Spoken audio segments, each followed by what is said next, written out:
So this will be your, well, you missed one of the games. But I mean, you had 5 or 6 of these cracks in Oregon.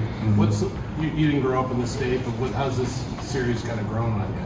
I mean, yeah, just I remember watching it first. I think I was watching on TV 2017, and they won. I think it was here, right? And so that kind of built the anticipation for like the rivalry and all that kind of stuff. Then I watched my brother play, and then now I've had my few shots at it. So yeah, I mean it's an exciting rivalry, and it's it's definitely one where it's like, okay, we gotta get this one. Yeah, this obviously you got a bowl game coming up, but the end is near. Is it hitting you at all?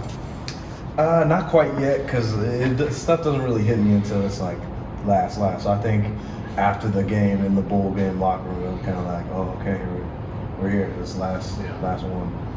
Look at it at Bo Nix. What is the challenge? How's it different than last week with Michael Penix? I think the difference is, I mean, as an offense, differently they'll stick to running the ball. I mean, running the ball sets everything up for them. As opposed to Washington, they'll kind of, whatever's working, they'll go more with. And then Bo Nix, he's less of a Michael Penix. He'd like to stay in the pocket and look to throw the ball. Bo Nix, he'll get out of the pocket. So we got to be secure with our rush lanes and make sure we keep him in the pocket. Right.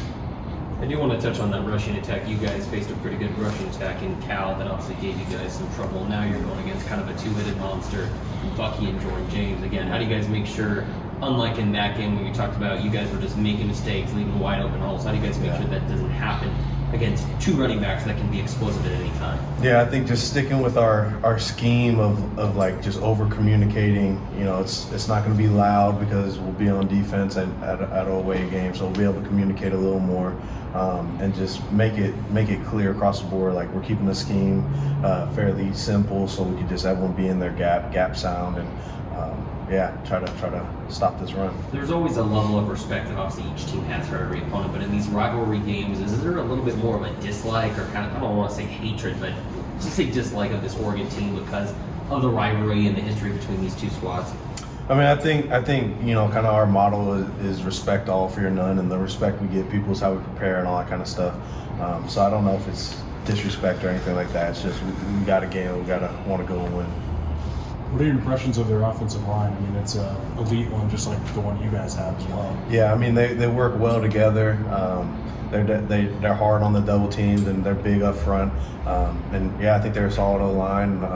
We just gotta be on our P's and Q's, and just like any other game.